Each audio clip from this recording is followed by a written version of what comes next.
Alright, here's another example of graphing trig functions. In this particular trig function, I like to graph cotangent. Okay, and you see that in this example, there's been a lot of things done to the cotangent. You have a 2 in the front, you have changes to the angle on the inside, and then you have this -5 on the outside. Let me make a few notes to start. First of all, even though cotangent doesn't have an amplitude, we have this 2 out in the front that would affect the amplitude if there was one. Okay, so I'm going to say that the quote amplitude is 2.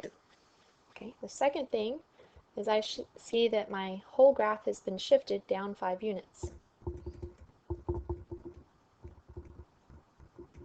Alright, the shift down 5 units is going to change my center line, and I will have a center line at -5. I also see that there is definitely a change to my quarter points, because there are values that are around and contained within that angle. Alright, let me tackle the quarter points, the period, the increments, things like that. Alright, the first thing I want to do is I want to make sure that I can figure out my first quarter point and my last quarter point. Alright, now normally for cotangent, my first and last quarter points are 0 and pi. So on here, I would say normally, for cotangent, I would have my theta values lying in between 0 and pi.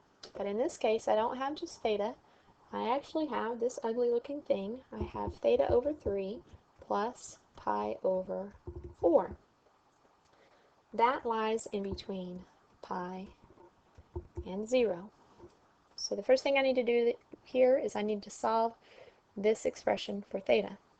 Because I have fractions in the middle, a trick that I can use to clear those fractions is to say the least common denominator between those are 12, and so I can multiply each term by 12. 0 times 12, pi over 3 times 12, theta over 3 times 12, pi over 4 times 12, and pi times 12. Okay, this will result 0 on the left. It clears the fractions in the middle. This reduces to 4 theta. This reduces to 3 pi.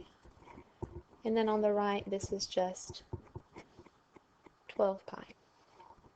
Alright, from here, I need to subtract off 3 pi.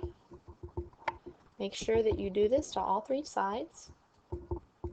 So I have -3 pi on the left, 4 theta in the middle, and then 9 pi on the right. Finally, to divide here by 4 would allow me to solve for theta. So on the left, I have -3 pi over 4. I have theta in the middle, and then 9 pi over 4 on the right side. Okay, remember that what this tells me is it tells me that my first quarter point number 1, is -3 pi over 4, and then my last quarter point number 5, is 9 pi over 4. The next thing I need to do from here is I need to determine the length of my period. To find the length of the period, you always subtract quarter point number 5 minus quarter point number 1. Okay, so this will be 9 pi over 4 minus -3 pi over 4. Okay, the two negatives make a positive, so I have 9 pi over 4 plus 3 pi over 4. That reduces to 12 pi over 4. Okay, and then that reduces down to 3 pi. The normal period for cotangent is actually pi. So you see that on this particular example, we have a much longer period. The reason we have to figure out the period is so that we can figure out the increments. The increments is the distance between the quarter points. Okay, the increments are always 1/4 of the period. So this will be 1/4 of 3 pi, which is just 3 pi over 4. So each quarter point will be 3 pi over 4 units apart.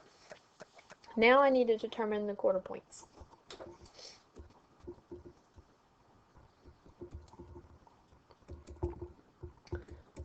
Okay, we already know the first quarter point for free. The first quarter point was the first value in the interval up here, so that was negative 3 pi over 4.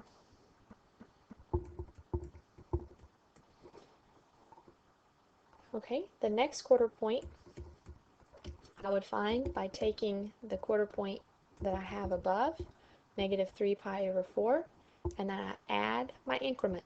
My increment is also 3 pi over 4. So my second quarter point here is 0. Quarter point number 3 would be 0 plus my increment, which would end up being 3 pi over 4. My next quarter point, okay, would be the quarter point that I just got.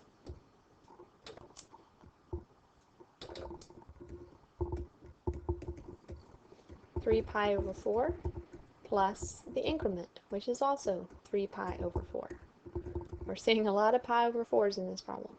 So this is 6 pi over 4, which reduces down to 3 pi over 2. Quarter point number 5, this is the moment of truth. We know that quarter point number 5 should be the last value that you have here, 9 pi over 4. To check and make sure your work is done properly, we'll go ahead and we'll compute this just like we did the others. Okay, 3 pi over 2 plus the increment 3 pi over 4. We need a common denominator. Well, we already know what 3 pi over 2 is. 3 pi over 2 with a denominator 4 is 6 pi over 4. So this is 6 pi over 4 plus 3 pi over 4, which ends up being 9 pi over 4. Okay, this is the thing that I was looking for and I was expecting for my last quarter point. So I know that I've done all my work correctly. I've gotten from the first to the last quarter point accurately. Okay, from here I'll go and I'll sketch my graph. Okay, for cotangent I have asymptotes at what would be my first quarter point and my last quarter point. Normally those asymptotes would be at 0 and pi for a basic shape of cotangent, but because this particular function has moved, my asymptotes are found at my first quarter point and my last quarter point. Okay, let's label the quarter points to begin with. The first quarter point was at negative 3 pi over 4. The next quarter point was at 0. The next was at 3 pi over 4. The next was at 3 pi over 2. And then the last was at 9 pi over 4. So I'll have asymptotes at negative 3 pi over 4. And I'll have an asymptote at 9 pi over 4. Okay, from here we remember that for this particular graph, my graph had actually been shifted down 5 units. So let me come down here and make an adjustment and say, okay, let's go down just a little bit further. We'll put negative 5 right here. Okay, now we also had a change in, quote, the amplitude. Even though cotangent doesn't have amplitude, we can consider negative 5 as being the center line, and then that amplitude of 2 as meaning our special points are going to lie 2 units above negative 5 and 2 units below negative 5. So we will have special points at negative 3 and special points at negative 7. Okay, for cotangent, you go to your middle quarter point and you draw a point on your center line. Okay, cotangent goes down on the right and up on the left. So you'll have a point below 3 pi over 2 at negative 7, and then you'll have a point at the 0 line and negative 3. You get pulled towards your asymptotes, but you don't touch those, to the right and to the left. Okay, this concludes this example of graphing trig functions.